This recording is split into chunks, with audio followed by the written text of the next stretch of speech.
I'm Betsy Stapleton, and I'm your afternoon moderator.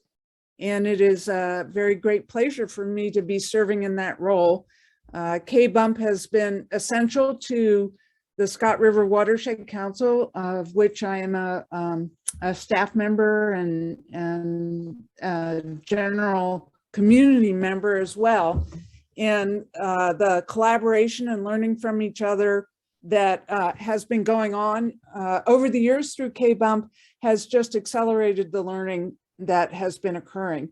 And in that light, our next speaker, Clint Alexander, has been from ESSA, has been the major driver behind the long-term of Klamath Integrated Restoration and Monitoring Plan, IFRMP, program that's been going on, I believe, since maybe 2018 or something of that nature. He will tell us, and is about to be a product that will help facilitate and drive all of our restoration efforts and monitoring across the whole Klamath Basin. So I'm happy to welcome Clint, who I see. And Clint, have you got that? I saw that you were having trouble getting your controls going. Are you good now? I'm all good.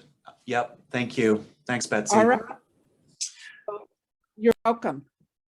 I will get my slides going. It's a pleasure to be here. Thanks, Randy and others, for organizing this and for everyone's attention today.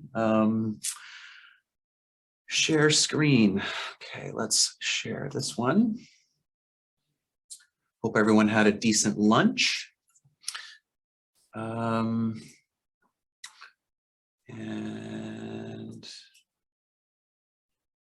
away we go. Way we go. So hopefully you're seeing a title slide. Someone, I don't see the chat right now because of the way I'm set up. Maybe Betsy can give me a verbal. Clint, it's not showing. Not showing. Okay, let's try that again. It helps if you hit the share button, I think. There we go. It's coming up. We're good. This is my first time using Zoom. Not. Okay, so let's try again. So yeah, it's a really great pleasure to be here. The answer to your question, Betsy, is this plan has been underway since 2016 continuously. We're in the final phase. We've had a couple of small hiatuses owing to various other priorities going on in the basin, but the U.S. Fish and Wildlife Service and Pacific States Marine Fisheries have been very committed and have been championing this plan for a very long time, and are really excited to be moving towards a workshop in September where we can actually talk about creating a restoration agenda for the basin on shorter intervals and actually getting a bit more serious about some of the priority search images and themes for restoration and monitoring in the basin. Because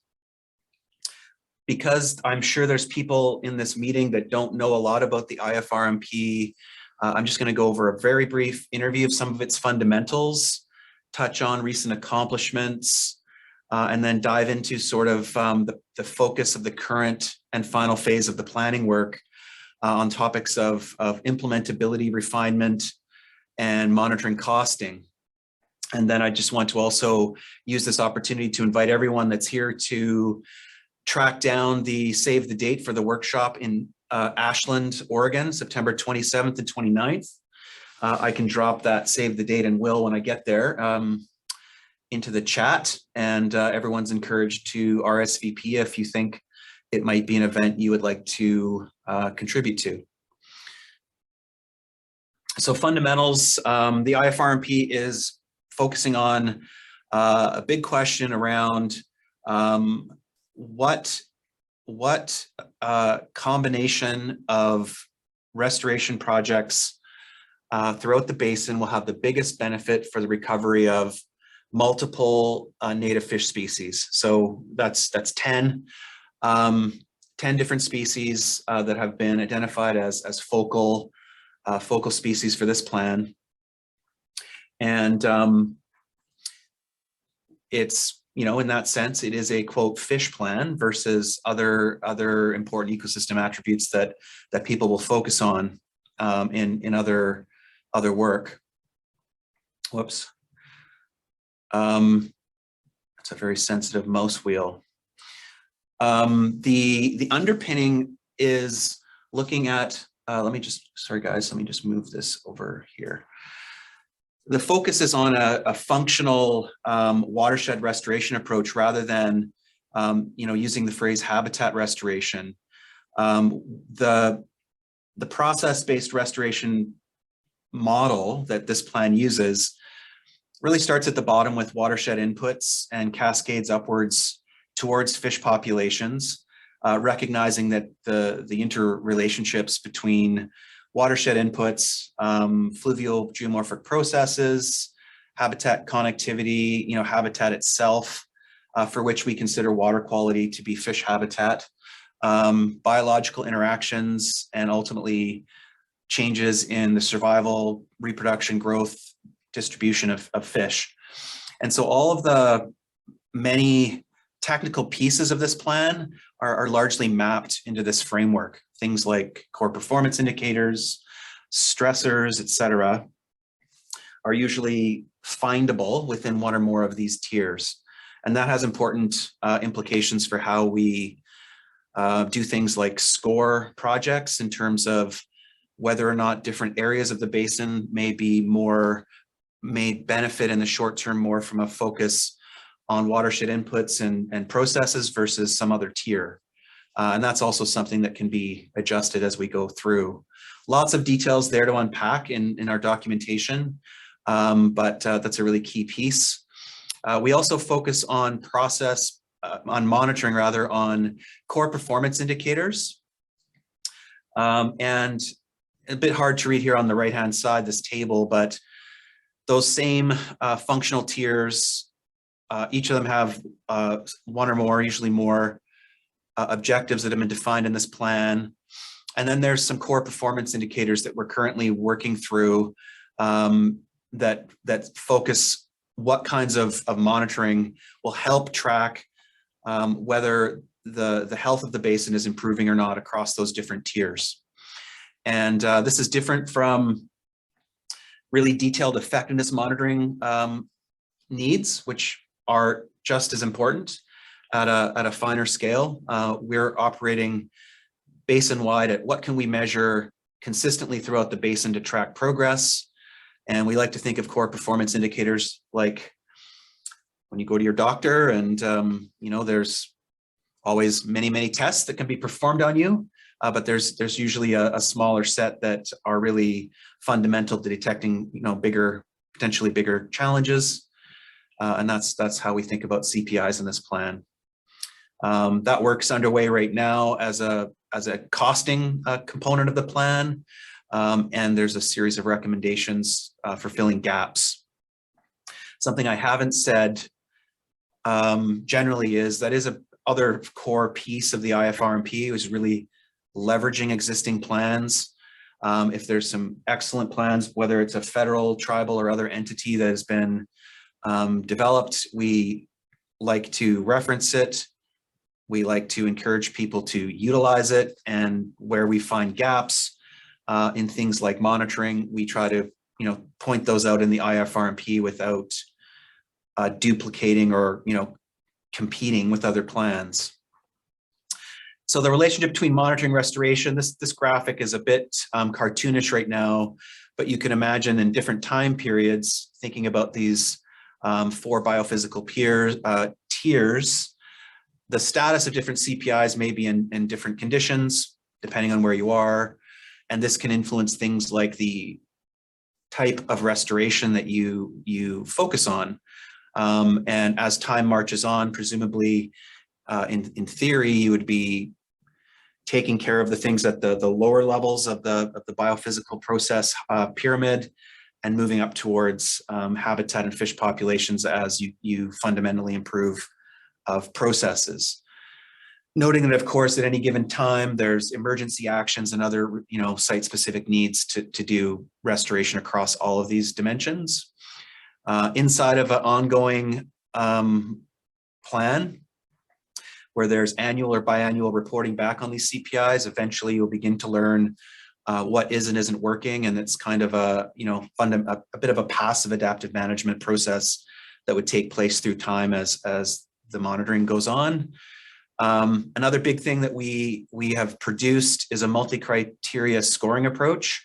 This is meant to be impartial, science-based in terms of looking at the benefits to those 10 focal species across basically 5 criteria. Species range overlap is a project happening in a place where the species you care about inhabit 1 or more life stages. You get extra, you know, if you will, points for doing restoration in places where there's multi-species benefits. We look at CPIs as a measure of impairment to determine restoration needs. Our conceptual models address and link to how different types of restoration, what kinds of stressors they would help alleviate, etc. And we also ask just for a perceived scale of benefit, because a local project, if it's doing something like opening up miles and miles of habitat, for instance, the scale of the benefit of that project would be broader, and those projects would be rewarded for producing those kinds of benefits. So a lot of these are, the first 3 are sort of data-driven criteria. Others we've used expert elicitation processes to address. Implementability, we tried to do that in phase 3 of this plan and didn't work. We got some useful information, but not at a high enough resolution to really be sufficiently useful. So that we're coming back to that again in the current project. And all of this stuff is rolled up into a score where you can weight different criteria differentially depending on the views of the local restoration experts, practitioners in the different subbasins. It all lives inside of an interactive tool that you can access. I'm happy to, if people in the chat are wanting to know about the website for the project or the prioritization tool, just put a note in the chat and I'll circle back and pop some links in there for you. But each of these cards is a project, and stuff with the highest score is at the top of the list. And you can't see some of the controls, but as I were to change weights, the rank order of these projects would shift.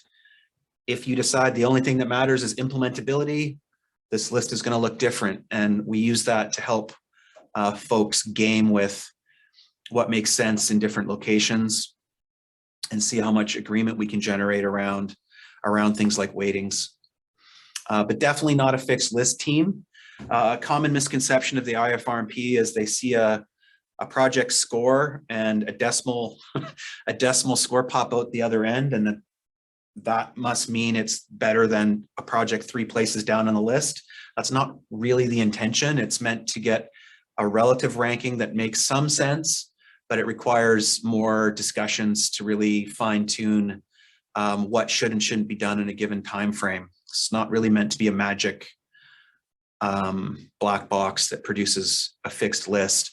The other thing that really would be helpful for everyone that does think about the IFRMP is to recognize that the 155 projects that we identified are really more, in 80% of the cases, they're project concepts, not really implementable projects. In order to get down to that level, one would need to do something like respond to an RFP and get into some more specific details about the project so that you can really drill into details like the design details, specific locations, and costs. We've done our best at a basin-wide scale with readily available data and hundreds of person hours of discussions with over 130 participants to produce 155 realistic project concepts that can then be further refined. So not a rigid fixed list, those projects that you'll see in the IFRMP, but certainly something that can be taken into annual or biannual workshops and used to create clearer restoration action agenda for the basin. And so we've left phase 4 and we're into phase 5.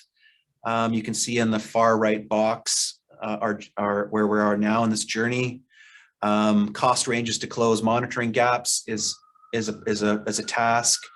Refining implementability, that criteria, really important to know what's practically doable, and different science synthesis pieces. The workshop's really the essence of the phase 5 in September in terms of simulating the work that we would like to do with all of you in taking the IFRMP and actually using it to drive some restoration action agenda for the basin for shorter timescales.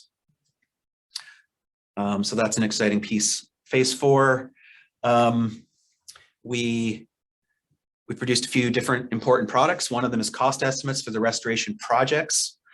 Very difficult task, but we did our best. And of the 155 projects that were identified, 133 were fully costed.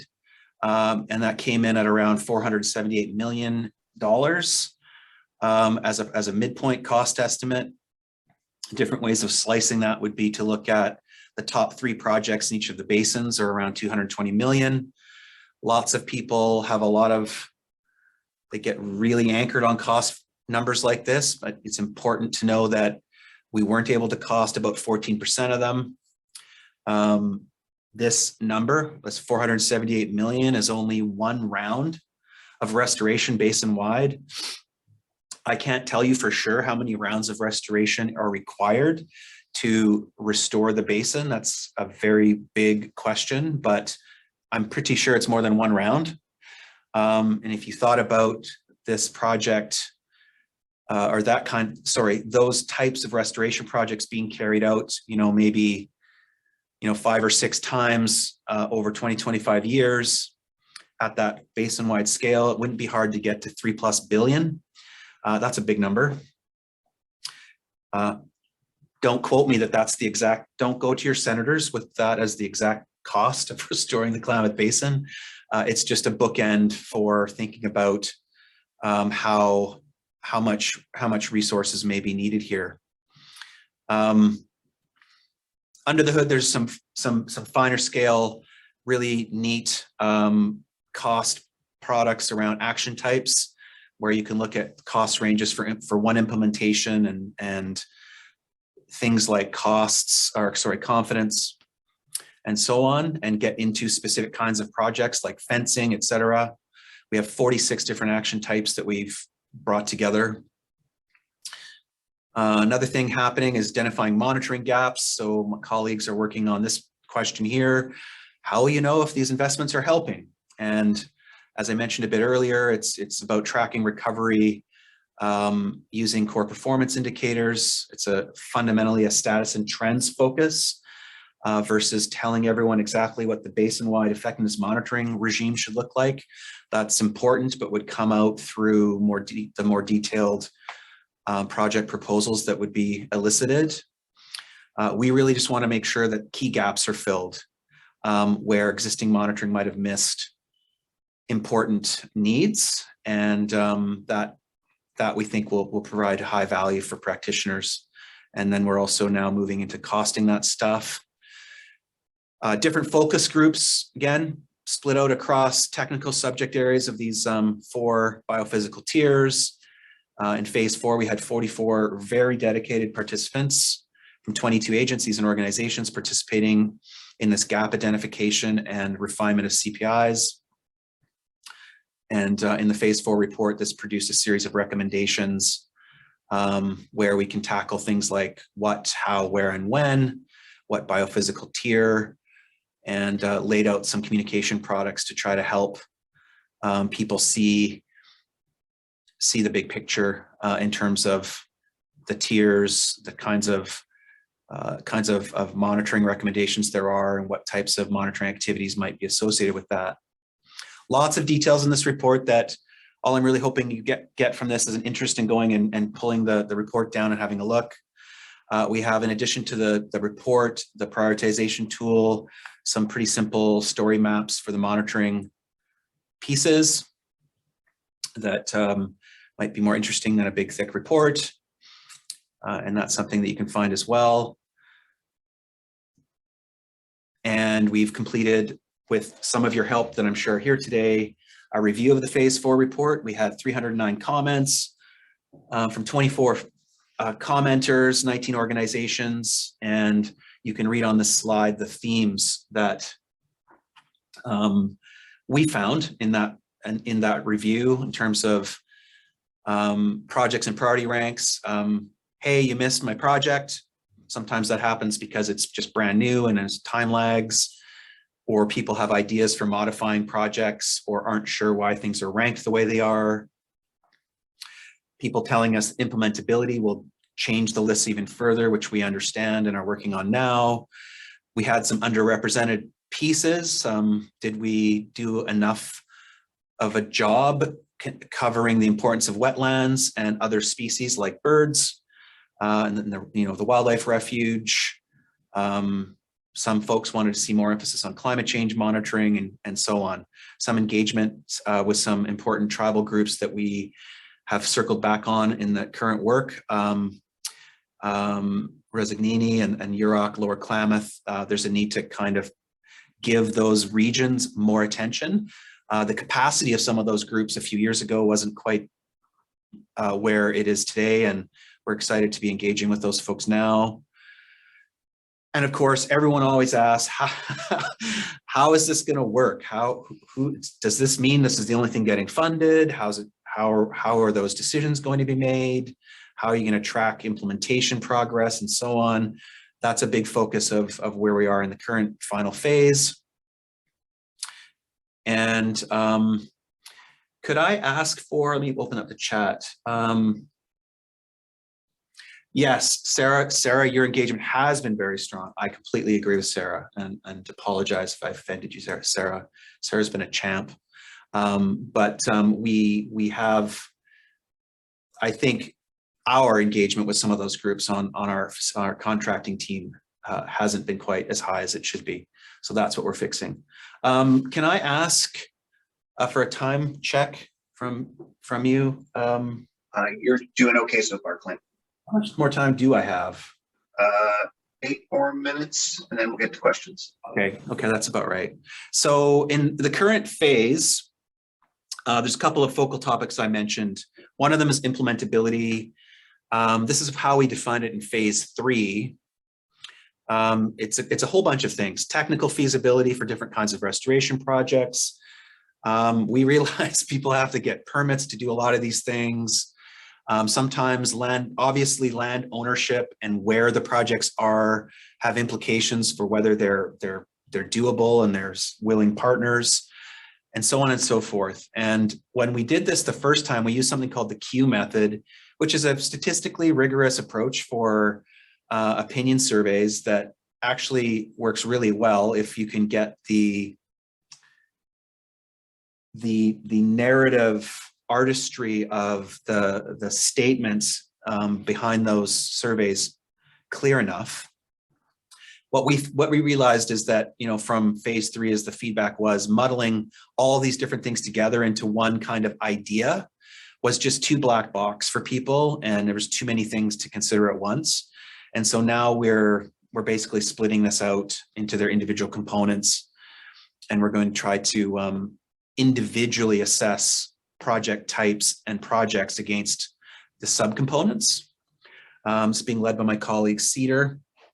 So there's 5 implementability criterion that we're going to roll together. Technical feasibility, and you can see a draft definition. Permitting feasibility of the action type itself. Permitting feasibility around land ownership. And then at the project specific scale, logistical feasibility and the degree of multi-entity support. So the first 3 criteria will have a different elicitation approach than the criteria 4 and 5. Here's just when I say action types, this is an example of what I'm talking about. There's many more than this. I think there's 46. And so when we look at technical feasibility, we're going to be working at technical feasibility and permitting feasibility. We're going to look at the action types themselves and do some scoring and ranking. For land ownership, this is really, it's going to be we've updated our maps, including tribal lands, to work with focus groups, including agencies, on to what extent does land ownership influence permitting feasibility. And then at our workshop in September, we're going to take those first three things, show them to you, and then dive deeper on project specific, project concept specific, logistical and other and multi-entity support topics. We will roll that all up into a score, and it will get fed back into our prioritization equation. And then folks will get to do things like turn that weight on and watch the list change. And I'm pretty sure it will. Resort projects in various places. To what extent, I do not know yet, but I'm sure it will be a fairly important component. So I've already said this. We've already stood up these two focus groups. Communications on this project are run through ESSA and our communication coordinator, Laurel.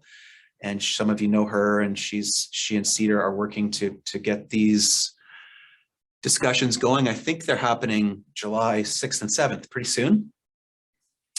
And the workshop in the fall will tackle the other two. We're still thinking about the right way of doing that. Monitoring costs, this is going really well. Again, it's not going to be perfect in terms of exact dollars, but we think Darcy and Aaron think that have come up with a cost calculator approach that's looking at components like capital equipment, staff training, ongoing equipment maintenance requirements, ongoing staff costs, and in some cases they even are making recommendations for monitoring that's like, hey, you need to pay for a workshop to actually build out the metrics for a particular recommendation. It's too detailed and out of scope for us to tell you exactly how that will work, but we know it's important and it's a recommendation. So it's fairly comprehensive. Yeah, also is looking at frequencies and durations. So some of those cost calculator tools that are being developed right now are looking at startup costs, annual costs, recurring costs, and breaking it down by the kind of monitoring activity that supports the CPI, with, of course, a best estimate and a range, documenting folks like Betsy Stapleton and others who are helping us. And that should also produce a product that could be updated in the future as the inflation continues to tear through us. And of course, there'll be other different ways of rolling that up. We're working on that now. It's in development. And the last piece of this talk, my last 2 minutes, is the workshop and where we're moving in terms of implementation. You can imagine a lot of money has been spent on this plan. It's a very expensive plan. We don't want it to sit on a shelf in the Marvel universe and not be referenced. I think the U.S. Fish and Wildlife Service and NOAA are really committed to that. And the vision to make that happen is, well, one of the ways that gets more practical is when there's real money to spend. So with the infrastructure bill, there is real money to spend. And some of you will be aware that in case of Fish and Wildlife Service, some of those funding awards are happening now for 2022. The IFRMP wasn't really used in any explicit manner to inform that funding, just because of the nature of political cycles versus science planning cycles. I saw an email from Bob Pagliuco recently announcing or echoing the announcement for another 65 million, which I think is nationally, for restoring fish passage. I just hucked that statement into this slide. So there's a lot of money out there, and 2023 and beyond, the idea is to have a bit of a more strategic approach to how projects are funded through at least through the Fish and Wildlife Service and possibly other partner agencies, using the IFRMP to help find themes to create some restoration action agenda that would ultimately influence the kinds of priority projects in future funding calls. All of that is to be determined in detail in the coming months. But our workshop in September is sort of, I think of it as a first pilot test of the kinds of conversations that would be conducted to do that, to create those restoration action agenda. And we'll also get to do some other things at the workshop around asking you what you think future calls for proposals should include, proposal solicitation guidance. We'll get into some other we have some technical pieces to the IFRMP we want to finalize at this workshop.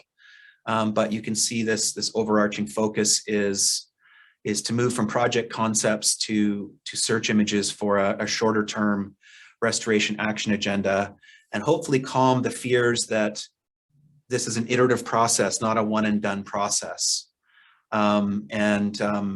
Hopefully we can create something that also supports future learning and adaptive management in terms of the synthesis and communication recommendations that we work with you on. And that is it.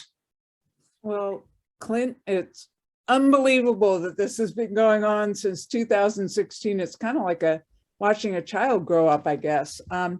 But you did get a question from Dave Webb, and then Sarah Beasley also thought it was a great question, which is there any kind of like direct cost benefit analysis, a metric that can look at that? Right, yeah, thank you. Well, I think not in the traditional economic sense of a cost benefit analysis. That's something that is a reasonable thing to try to do whenever you can. I mean, we will have the costs of the projects themselves and soon to follow monitoring.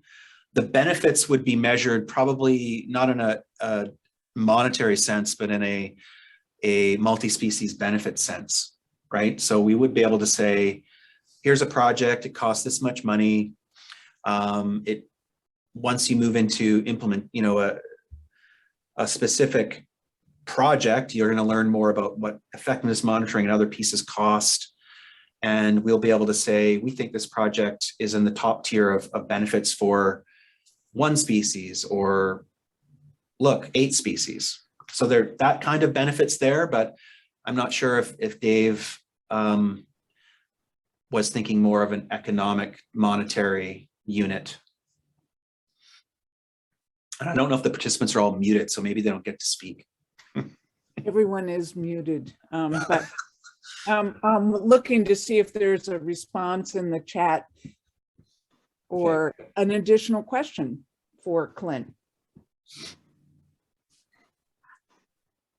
So Grant said, Grant suggests that monitoring should precede project implementation, so not just post. You have any thought on that, Clint? And then we'll move on to our next speaker. My thought is I agree.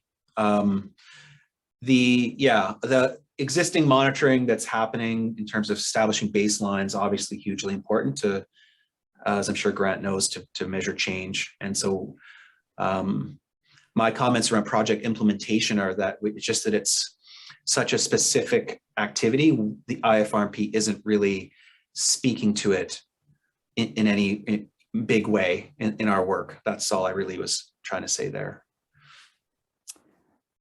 All right, there is an additional question, but perhaps you can respond in the chat, Clint, and thank you for not only showing up today, but managing this herd of cats that you've been in charge of over the past many years.